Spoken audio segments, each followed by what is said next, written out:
नमस्कार दोस्तों, आज मैं बताऊंगा कि कोई आदमी बहुत सारी सिगरेट फूंक रहा है, पूरे जीवन उसने सिगरेट फूंकी या बीड़ी पी, फिर भी उसके कैंसर नहीं हुआ। ऐसा कैसे हो गया? ये कमाल क्यों हुआ? जैसे मैंने पिछले वीडियो में बताया था कि ये जीन में डेवलपमेंट या जीन में कोई चेंज आने से होता है। यहाँ स्मोकिंग से कैसे होगा? एक्चुअल में स्मोकिंग करता क्यों है कोई भी आदमी? जब स्मोकिंग शुरू करते हैं तो उसके अंदर साइको एक्टिव सब्सटेंस जो निकोटीन है वो थोड़ा सा एनहेंसमेंट करता है मूड का, तो आदमी को अच्छा लगने लग जाता है। एक लेवल तक उसकी डोज बढ़ती है तो वहाँ पे उसका सेचुरेशन आता है कि यहाँ पे अच्छा लगता है। होता क्या, वो लेवल कैसे पहुँचेगा? कोई आदमी तो बहुत ज़्यादा बीड़ी पी रहा है या सिगरेट पी रहा है, कोई कम पी रहा है, दोनों में वो लेवल अचीव हो जाता है, जिसमें उस सिगरेट के जो रसायन या निकोटीन जो है उसको डीएक्टिवेट करने के एंजाइम अगर ज़्यादा होंगे तो वो जैसे पिएगा निकोटीन ख़त्म, निकोटीन जैसे डीएक्टिवेट हुआ तो उसको और डिमांड हो गई तो वो बार बार पीता रहेगा। और किसी में अगर मान लो वो मेटाबॉलिज्म कम हो रही है, जैसे मान लो पी ली तो पड़ा है निकोटीन काफ़ी लंबे टाइम तक, वो ख़त्म हुआ नहीं तो उसको और ज़्यादा डिमांड होगी नहीं तो वो कम पिएगा। ये तो हुई इसकी ज़रूरत की। अच्छा, एक और है, इसको छोड़ना बड़ा आसान नहीं है। हर आदमी रिग्रेट करता है कि मैं क्यों पी रहा हूँ, ये अच्छी बात नहीं है, मैं छोड़ दूँ, लेकिन छोड़ नहीं पाते वो इस निकोटीन की वजह से। इसमें साइकोलॉजिकल और फिजिकल दोनों डिपेंडेंसी आती है, तो इस वजह से छोड़ नहीं पाता। छोड़ने के लिए भी हमें धीरे धीरे डीएक्टिवेट करना पड़ेगा और निकोटीन देनी पड़ेगी उनकी मात्रा कम करते हुए। ये तो निकोटीन की बात हुई। यहाँ पे निकोटीन कैंसर डेवलप नहीं कर रहा, सिर्फ इसकी आदत डाल रहा है। अब इसके अंदर कैंसर करने वाले कौन से कारक होते हैं? जितने भी तंबाकू यूज ले रहे हैं, चाहे वो स्मोकिंग के रूप में हो, चाहे वो खाने चबाने के रूप में हो, लगभग 70 से 72 केमिकल्स ऐसे हैं जो कैंसर डेवलप करते हैं और प्रूव्ड है। और 16 तरह के कैंसर हमारी बॉडी में ये डेवलप करते हैं, जिसमें डायरेक्ट जो है के संपर्क में आए वो या जो ब्लड के थ्रू इनके रसायन वहाँ पहुँचते हैं उनसे। अच्छा, एक होता है टार, जिनको हम कहते हैं, वो क्या है? टार जो भी है वो तो पार्टिकुलेट फॉर्म है, जो धुएं के अंदर पार्टिकल्स है जिसमें निकोटीन नहीं हो, वो जम जाते हैं और बॉडी के फ्लूइड के साथ मिलके वो टार बना लेते हैं। अब होता क्या है कि फिल्टर वाली सिगरेट लें या बिना फिल्टर की बीड़ी, तो उन दोनों में धुएं के अंदर कैंसर जो रसायन है वो तो वही रहेंगे, सिर्फ टार कम बनेगा। तो लोकल जहाँ टार की वजह से कैंसर डेवलप हो रहे हैं वो कम हो जाएंगे, बाकी सारे जो खतरा है वो बरकरार रहेगा। इसलिए चाहे आप सिगरेट पियो, चाहे फिल्टर नॉन फिल्टर बीड़ी सिगरेट हुक्का जो भी पी रहे हो, अगर धुआं जा रहा है, कार्सिनोजन आपके अंदर जा रहा है। ये कार्सिनोजन कैसे आपके अंदर कैंसर डेवलप कर देते हैं? ये जितने भी कार्सिनोजन जा रहे हैं जिनमें एरोमेटिक रिंग्स होती है, इसमें पीएच बोलते हैं, पॉली एरोमेटिक रिंग वाले जो हाइड्रोकार्बन्स है वो, इनकी स्ट्रक्चर कैसी हुई? न्यूक्लिक एसिड है, न्यूक्लियोटाइड से उनकी तरह होगी, तो ये वहाँ पे क्या होता है? चिपक जाते हैं। जो हमारे जीन्स हैं उनके बराबर वो चिपक जाते हैं, उनको हम एडेक्ट्स कहते हैं।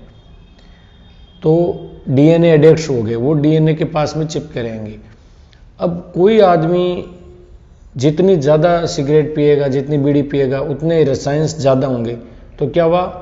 एक दिन में कितनी पी रहे, कितने सालों से पी रहे और कितनी तेज़ी से वो खींच रहे, उसका धुआं कितना अंदर ले रहे, ये सारी चीज़ें डिपेंड करेगी।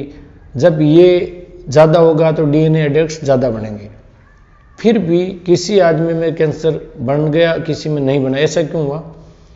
यहाँ पे जो डीएनए एडेक्ट्स बन रहे हैं, इनको हटाने के लिए बॉडी के अंदर एंजाइम्स होते हैं जो इनको साफ करते रहते हैं, तो ये जितने बनते हैं इनको साफ कर देते हैं। लेकिन अगर किसी आदमी के अंदर वो हटाने की एंजाइम है वो कम है, तो एडेक्ट्स बनेंगे, वो साफ होंगे नहीं। या फिर आदमी इतनी ज़्यादा पी रहे हैं कि उसके अंदर हटाने वाले एंजाइम तो है लेकिन वो इतना काम कर ही नहीं पा रहे, क्योंकि आप तो पिए जा रहे हो, एडेक्ट्स और बन रहे हैं। वो 5 हटाता है, आपने 10 और चिपका दिए। पूरे ब्लड के अंदर ये केमिकल्स है और वो डीएनए पे जाके एडेक्ट हो रहे हैं। तो इन दोनों सिचुएशन में कैंसर का खतरा बढ़ जाता है। तीसरी चीज़, जो ये रसायन से केमिकल्स है जो डीएनए एडेक्ट्स बनाए, मान लो वहाँ से एंजाइम ने हटा दिए, फिर वो चिपक गए।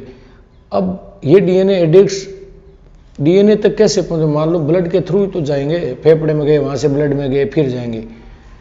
तो कुछ डिटॉक्सिफिकेशन के एंजाइम्स होते हैं जो इन केमिकल्स को डिटॉक्सिफाई करके और यूरिन या फीकल मैटर के थ्रू निकाल देते हैं। वो डिटॉक्सिफिकेशन के जो एंजाइम्स भी अगर किसी में कम है तो उनमें कैंसर जल्दी बनेगा। अगर वो एंजाइम ज़्यादा है तो ये डीएनए एडेक्स बढ़ने ही नहीं देते, क्योंकि वो पहले डिटॉक्सिफाई कर देते हैं, इनको टॉक्सिफिकेशन का ख़त्म कर देते हैं, इन्हें रसायन को ख़त्म कर देते हैं और वो बॉडी से बाहर कर देते हैं।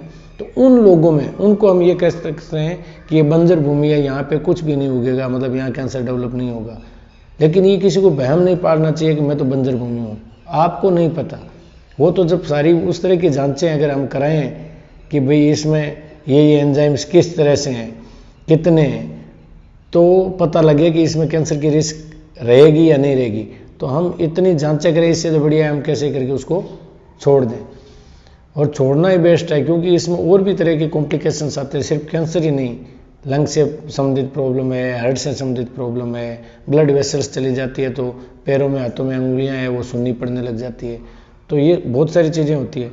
अच्छा, मेरा ये वीडियो का मकसद तो ये था कि भाई आप, कई लोग कहते हैं वो तो 50 साल से बीड़ी पी रहे, नहीं हुआ। वो इसलिए नहीं हुआ कि उनके अंदर डिटॉक्सिफाई करने वाले एंजाइम ज़्यादा है, उसके अंदर जो डीएनए एडेक्ट्स बन गए उनको हटाने की क्षमता ज़्यादा है, इसलिए वो आज भी कैंसर से फ्री है। लेकिन सारे लोगों में ये चीज़ें होना ज़रूरी नहीं है। दूसरी बात, हमारे और भी तरह के जो केमिकल्स है वो भी इनके साथ में मिलके और इनको एनहेंस करते हैं। तो आप किसी की दूसरे की कंपैरिजन करने के बजाय इससे दूर रहें तो ज़्यादा बेटर है। और हम ये चाहें कि नहीं हमारा बॉडी सिस्टम अच्छा है तो हम कुछ भी करें, इसकी बजाय आप अपनी सेफ्टी रखें, और सेफ्टी के साथ में ये इन चीज़ों से, इवन पैसिव स्मोकर जो आपके साथ वाला पी रहे हैं, आप पास में बैठे हो, उनसे भी दूर रहें। जो धुआं होता है बाकी चीज़ों का, उनसे हम कैसे बच सकते हैं? आजकल तो व्हीकल के, फैक्ट्री के, लकड़ियों के ये सारे धुएं भी मिलते हैं, तो वो भी एक स्मोकिंग की तरह ही हमारे शरीर को डैमेज करते हैं। धन्यवाद।